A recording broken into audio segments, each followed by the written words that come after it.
കാർത്തിക്.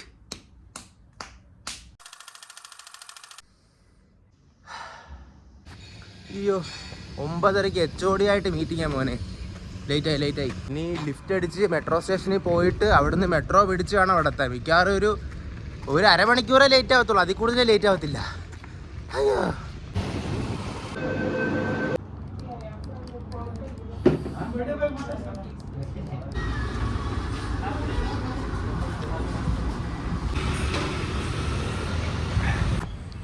ഈ HOD ഒരു കാര്യം അങ്ങേര് പറയുക, ഇന്ന് അങ്ങേർക്ക് മൂടില്ല, നാളെ മീറ്റിംഗ് ഉള്ളെന്ന്.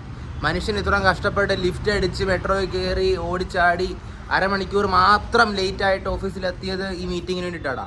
അപ്പം അങ്ങേര് പറയുക ഇന്ന് വേണ്ട, നാളെ മതിയെന്ന്. ഈ നാളെ ഇതേപോലെ രാവിലെ എഴുന്നേറ്റ് പോകണമല്ലോ എന്ന് ആലോചിക്കുമ്പോഴാ. ശരിടാ, ബ്രേക്ക് കഴിഞ്ഞ് എന്നാൽ പിന്നെ പോയി പണിയെടുക്കട്ടെ. ഈശ്വര, എന്നെ മാത്രം രക്ഷിക്കണേ.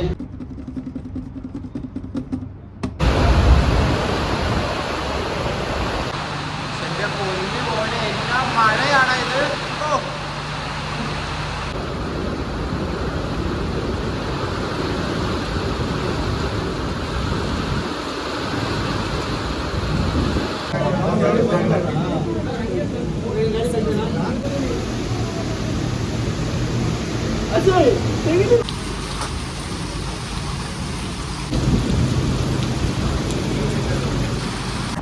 പൊന്നെ, ഒറ്റ മഴയിൽ ബാംഗ്ലൂര് വെള്ളത്തിൻ്റെ അടിയിലായടാ.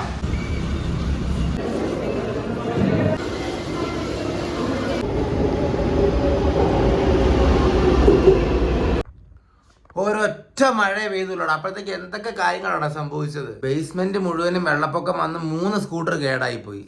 പാവ ആൾക്കാർ. ഞാനൊന്നും ബൈക്ക് കൊണ്ടുപോകാൻ നന്നായി മോനെ, അല്ലെങ്കിൽ ഞാനിന്ന് അത് ഉന്തിക്കൊണ്ട് ഇങ്ങോട്ട് വരേണ്ടി വന്നേനെ. പിന്നെ മെട്രോയിലെ തിരക്ക് ഉണ്ടായിരുന്ന മോനെ, ഞാനിന്ന് 1.25 മണിക്കൂർ ഞാനിന്ന് ആ മുടിഞ്ഞ ക്യൂവിൽ നിന്നിട്ടാടാ വീട്ടിലെത്തിയത്. അതും പോരാഞ്ഞിട്ട് ഓഫീസിന്റെ മുമ്പിൽ വെള്ളപ്പൊക്കം വന്നിട്ട് അവിടുന്ന് ഏതോ ഒരു ഹതഭാഗ്യവാൻ നടന്നു പോകാൻ നേരത്ത് അങ്ങേര് ഓടയിലും വീണ്. ഇതൊന്നും പോരാഞ്ഞിട്ട് അങ്ങ് ആകാശത്തുനിന്ന് ഐസ് വരെ വീണടാ. എല്ലാവരും അതിന്റെ വീഡിയോ ഫോട്ടോയൊക്കെ എടുത്ത് ഇൻസ്റ്റയിൽ ഇട്ടിട്ടുണ്ട്. പക്ഷെ ഇതൊന്നും ഞാൻ കാണുന്നില്ലല്ലോടാ. എവിടെയാടാ ഐസ് വീണത്? ഐസ് ഒന്ന് കാണേണ്ടതായിരുന്നു. സംസാരിച്ച് സമയം പോയത് അറിഞ്ഞില്ല മോനെ. നിങ്ങളിത് കാണുമ്പം, അതായത് ഇന്നലത്തെ മീറ്റിംഗ് ഇന്ന് പോസ്റ്റ്പോണ്ട് ചെയ്തു. അപ്പോൾ ഇന്ന് മീറ്റിംഗ് ഉണ്ട് മോനെ. അതുകൊണ്ട് പോയി കിടന്ന് ഉറങ്ങട്ടെ മോനെ, രാവിലെ എഴുന്നേക്കണം. ശരി എന്നാ പിന്നെ മോനെ, ബായ്. മോനെ, ജോലി സ്ഥലത്തെ ഒരു ഹാക്ക് എന്താണെന്ന് വെച്ചാൽ, നമ്മുടെ കുറ്റവും കുറവും മാനേജർ നമ്മളോട് പറയുന്നതിന് മുമ്പ് തന്നെ നമ്മൾ നമ്മുടെ കുറ്റം മാനേജറിനോട് ആദ്യം പറയണം. ഫോർ എക്സാമ്പിൾ, ഞാൻ വെറുതെ ഇങ്ങനെ പണി ചെയ്യുമായിരുന്നു. അപ്പൊ മാനേജർ ഇങ്ങനെ പുറത്ത് കണ്ടിട്ട്, ആ കാർത്തിക് എന്തൊക്കെയുണ്ട് എന്ന് ചോദിച്ചു. അപ്പൊ സാധാരണ ഒരാൾ എന്ത് പറയും? ആ സാറേ കുഴപ്പമില്ല, ഇങ്ങനെയൊക്കെ പോണു എന്ന് പറയും. പക്ഷേ ഞാൻ എന്ത് പറഞ്ഞെന്ന് വെച്ചാൽ, വളരെ മോശം സാർ, വളരെ മോശം, തീരെ നന്നായിട്ട് പോകുന്നില്ല. അപ്പൊ എങ്ങനെ ഞെട്ടി. അങ്ങനെ വിചാരിച്ച ഇവനെന്ത് പറയുന്നത്. അപ്പൊ അങ്ങനെ ചോദിച്ചു, എന്ത് പറ്റി എന്ന് എന്നടുത്ത് ഇംഗ്ലീഷ് ചോദിച്ചു. അപ്പൊ ഞാൻ പറഞ്ഞു, പിന്നല്ലാതെ ഞാൻ അത് ചെയ്തില്ല, ഇത് ചെയ്തില്ല, എനിക്ക് അങ്ങനെ ചെയ്യാൻ പറ്റുന്നില്ല, എനിക്ക് ഇങ്ങനെ ചെയ്യാൻ പറ്റുന്നില്ല, ഭയങ്കര ഫ്രസ്ട്രേഷൻ ആണ് സാർ, ശരിയാവുന്നില്ല എന്ന് ഞാൻ പറഞ്ഞു.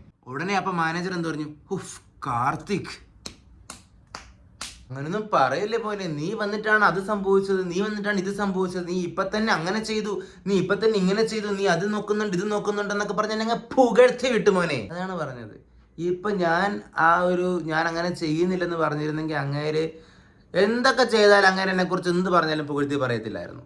അപ്പൊ ഞാൻ തന്നെ ഒരു ചൂണ്ടയിട്ട് ഞാൻ തന്നെ അങ്ങേരെ കൊണ്ട് എന്നെ കുറിച്ച് പുകഴ്ത്തി അങ്ങ് പറയിപ്പിച്ചു മോനെ.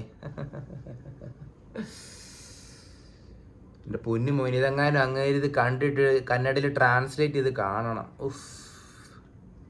അങ്ങനൊന്നും സംഭവിക്കത്തില്ലെന്ന് ഞാൻ വിശ്വസിക്കുന്നു മോനെ. ശരിയടാ, പിന്നെ കടക്കട്ടെ.